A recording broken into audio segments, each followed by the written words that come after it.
두 분의 지점장과 함께 시장 상황을 진단하면서 균형 잡힌 포트폴리오 전략을 제시해드리는 시간입니다. 인심 좋은 종목 함께해 주실 두 분 먼저 소개를 해드리겠는데요. 현대증권 동교동 지점의 인성희 지점장, 그리고 IBK 투자증권 반포 지점의 김희석 지점장 나오셨습니다. 두 분 안녕하세요. 네, 이제 12월 증시도 한 일주일 정도밖에 남겨두지 않고 있습니다. 지금 코스피는 계속해서 2,000선 안착 시도를 하고 있지만 오늘 좀 큰 폭으로 하락하면서 안착이 쉽지는 않은 양상이고요. 코스닥은 계속해서 좀 어려운 국면을 이어가고 있는 상황인데요. 남은 2012년의 증시 어떤 대응 전략이 필요하다고 보십니까? 글쎄요, 연말까지 며칠 남지 않았는데, 예. 진짜 그것조차도 힘든데, 이제 내년 증시를 대응해야 되겠다 생각하니까 깝깝합니다. 근데 예전보다는 그렇게 갑갑한 정도는 덜한 것 같다 생각이 됩니다. 왜냐하면 지금은 어떤 추세는 일단 보이는 것 같다는 생각입니다. 지금, 2000선 코스피가 2000선 공방을 하고 있는데, 글쎄요, 이게, 끝내는 못 넘고 빠질 것 같다 생각은 하지 않고 있습니다. 분명히 넘을 산으로 판단하기 때문에 그렇게 장 자체가 보기가 어렵지는 않다라고 생각이 드는데, 지금 마지막 이슈가 하나 남아있죠. 그 미국의 재정절벽 이슈가 남아있는데, 우리 시간으로 이제 내일 어떻게든 결판이 나야 됩니다. 결판이 나지 않으면은, 그 재정지출 삭감이 다시 이제 환원이 되면서, 상당히 경제에, 안 좋은 지표를 나타낼 수 있기 때문에, 그거와 연관돼서 글로벌 시장도, 분명히, 타격을 받을 것으로 예상이 되기 때문에, 분명히 어떻게든 결말이 좀 나야 좋지 않겠냐는데, 많이 협상 접근점까지 지금 많이 왔다고 외신을 보도하기 때문에, 상당히 좀 기대를 좀 해봄직하다라고 생각이 들고, 지금 아무래도 코스닥 시장보다는 코스피 시장이 그래도 낫습니다. 네. 지금, 바닥에서 치고 올라오는 우량주들이 안정적인 그 추세를 이어가고 있기 때문에, 올해 말 내년 초까지는 이런 쪽이 계속 매매하는 것이 낫고, 어차피 개별주들은, 현재로서는 추세 자체가 꺾이고, 이제 바닥에서 올라가는 것도 있지만 그런 종목을 찾아내기는 쉽지는 않고요. 그런 쪽에서 상당히 매매하기가 좀 쉽지 않을 거다라는 생각 계속 갖고 있습니다. 그래서 현재 이 추세대로 계속 이어지는 것이 내년 초까지는 계속적으로 매매의 한 패턴이 되지 않겠나라고 생각을 합니다. 네, 그러니까 지금처럼 중소형주보다는 대형주, 코스닥보다는 코스피 시장에 주목을 하자라는 의견이신데요. 김희석 지점장님께서는 어떻게 보십니까? 생각은 큰 흐름은 같습니다. 그런데 일단 시장을 이제 연말돼서 이제 5거래일 남은 상황에서 주식을 안고 들어가느냐 아니면 현금화를 갖고 들어가느냐 하는 부분은 각 시청자들의 각계 개인의 어떤 판단입니다. 그러나 힌트를 드리면 일단 연말 분위기가 작년과 더불어서 올해는 연말 분위기가 상대적으로 긍정적이다. 일단 가장 근본적인 부분은 결국 수급에서 답을 찾을 수 있습니다. 네. 외국인 수급인데, 최근에 보면은 미국계 자금, 예전에 빠져나갔던 유럽계 자금의 유입과 더불어가지고, 최근에 보면 중국계 자금까지 해가지고, 외국인들의 매수세가 꾸준하게 이어지고 있습니다. 이러한 부분들은 연말 수급에 긍정적인 영향을 미칠 것으로 생각이 되기 때문에, 제가 보기에는 주식을 좀 상대적으로 안정적인 종목들을 안고 들어가는 게 낫지 않을까 싶습니다. 특히, 12월하고 1월의 전략으로 보면 좀 한 가지 좀 힌트를 받을 수 있는데요. 12월장 같은 경우는 통상적으로 기관들이 포트폴리오를 편입을 하면서 조절을 하면서 대형주가 상대적으로 유리합니다. 네. 조금 전에 임 지점장님 말씀하셨지만 12월 달에는 대형주 쪽으로 좀 수익률을 제고하는 게 맞을 것 같고요.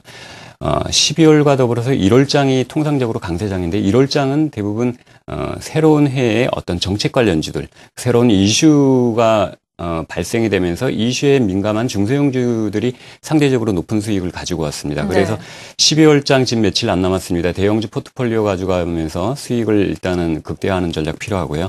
1월장을 단기적으로 본다면 1월장에는 정책 이슈주, 어떤 새로운 신정부가 들어서면서 그런 정책 관련주들 관련된 중소형주 중에 실적이 뒷받침되는 종목으로 일단 압축한다면 1월장이 중소형주 강세장이 대응과 더불어가지고 수익도 배가시킬 수 있을 것 같습니다. 그러나 길게 본다면은 일단 내년장 중장기로 본다면은 네. 중소형주 대형주, 공이 실적이 되는 종목들로 압축이 될 것 같습니다. 네, 역시 펀더멘털이 중요하다라는 네, 말씀이시네요. 일단은 대형주에 관심을 가지되 단기적으로는 1월 정도 돼서는 정책 이슈가 불거질 수 있는 중소형주에도 관심을 갖자라고 말씀해 주셨습니다. 그렇다면 대형주와 중소형주, 코스피와 코스닥 시장에서 각각 어떤 종목 가지고 오셨는지 궁금한데요. 먼저 인성익 지점장님, 오늘 어떤 종목들인가요? 네, 오늘 두 종목은 아무래도 조금 틈새를 좀 골라봤습니다. 네. 차트도 비슷하고요. 외국인 기관의 매수세도 좋은데 일단 4분기 실적이 좋거나 아주 좋아지는 종목입니다. LG 패션하고 포스코 ICT입니다. 네, 역시나 펀더멘털이 좋아질 수 있는 종목을 가지고 오셨습니다. 김희석 지점장님은 어떤 종목 가지고 오셨어요? 일단 거래소 쪽에서는 기존에 IT 종목이나 여러 가지 종목들을 소개해드렸습니다만 오늘 같은 경우 바닥권에 있는 대형주 중에 4분기 그리고 2013년도에 실적이 증가되는 대표적인 또 종목이죠. 삼성테크인 가져왔습니다. 그리고 중소형주 중에는 최근의 이슈가 이제 성장주 쪽으로 좀 이제 포커스가 맞춰지면서 모바일 게임과 실질적으로 일본 시장 게임이 성장이 기대되고 있는 와이드 온라인을 가져왔습니다. 네, 이제 또 하나하나씩 저희가 분석을 해볼 텐데요. 먼저 LG 패션 어떻습니까? 예. 뭐 그렇게 썩 좋다, 실적이 좋다고 얘기할 수는 없는데, 뭐 올해 아주 강추가 예상된다 그러는데 그 추이 수혜주입니다. 그 민간 소비기관에서 그 조사한 바에 의하면은 뭐 예년보다 1도씩 낮아질 때 매출이 한 1.2%가 증가한다면 의류 매출이 증가한다는 그런 조사 결과가 있는데 올해 많이 춥다고 합니다. 실적은 2분기, 3분기 좀 안 좋아졌는데 4분기에는 상대적으로 좋아지고 있습니다. 4분기 매출이 전년 동기 대비해서 3.9%가 증가를 했고 영업이익도 4.8%가 좀 증가를 합니다. 예상 실적보다도 좀 높아지는 기존 기존 그 컨센서스보다 높아지는 쪽에서 약간 좀 가능성 그리고 내년까지 이어질 것으로 예상하는 쪽에서 상당히 어떤 가능성을 좀 보는 것 같다 생각이 되는데 일단 올해 그 부진했던 의류 업체의 실적의 어떤 기저효과도 충분히 내년 1분기 실적에 누릴 수 있겠다라고 생각이 듭니다. 최근에 외국인 기관이 공이 지금 매수를 하고 있고 외국인은 11월 말부터 강력하게 매수가 들어오고 있습니다. 잠깐 차트를 그냥 바로 보시면은요. 네. 제가 이런 차트를 조금 선호하는 편인데 계속 보시는 일목균형표인데요. 일단 매물대를 바로 벗어나는 매물대 가장 밀집 지역을 벗어나는 모양새, 그다음에 그 일봉상의 어떤 음봉 구름대 위쪽에서 움직이는 모양새도 상당히 괜찮겠다 생각이 되고 길게 주봉으로 보시면은 아직 구름대 아래에 있기 때문에 길게 중기적으로 보기는 좀 어려울 것 같다라는 생각. 시기적으로는 1월 초까지는 가능하지 않겠냐는 쪽에서 구름대 진입 전까지 어떤 상승세를 한번 기대해 봄직하다 생각이 들고 외국인 매수나 기관 매수도 보면은 계속적으로 외국인은 11월 중순부터 지속적으로 크진 않지만 매수를 기록을 하고 있고 기관은 어제 그제부터 강력하게 매수가 들어있다는 측면에서 관심을 한번 가져볼 만한 종목 아닌가 이렇게 판단이 됩니다. 네, 사실 의류주가 그동안 좋지 않은 흐름을 보였었는데 LG 패션 최근에는 한파로 인해서 좀 실적이 나아지지 않겠느냐라는 기대감과 함께 수급도 좋아지고 있다라고 말씀해 주셨습니다. 관심 종목으로 제시를 해주셨고요. 두 번째로 김희석 지점장님의 종목 알아보겠습니다. 삼성테크인 준비하시죠? 네, 대표적으로 PBR이 싼 저렴한 주식입니다. 삼성테크인 2013년도 실적을 고려했을 경우 PBR 1.8배 수준으로 2005년도 이후에 삼성테크인이 갖고 있는 한 7, 8년 동안의 가장 PBR 밴드 중에 가장 하단에 있습니다. PBR 밴드에 하단이 있다는 부분들은 앞으로 향후 추가적인 하락보다는 상승에 대한 가능성이 높다는 건데 그 원인은 4분기부터 파워 시스템 반도체 장비의 구조적인 변화가 예상되고 이러한 부분들은 3분기 일단 실적이 안 좋았습니다. 이러한 주가의 안 좋은 실적들은 선반영되어 있다. 향후에 실적에 대한 개선 기대감으로 상승 전망이 예상된다는 게 포인트입니다. 비교적으로 지금 보시면 3분기 실적이 6,915억, 영업이익이 369억으로 시장 기대치보다 한 5에서 7% 정도 더 낮게 나왔습니다. 그래서 일단 주가가 최근에 바닥권에 일단 근접해 있고요. 이러한 부분들은 4분기 실적이 파워 시스템이나 반도체 장비 부분에서 구조적인 변화 때문에 4분기부터는 실적이 턴어라운드 된다는 것입니다.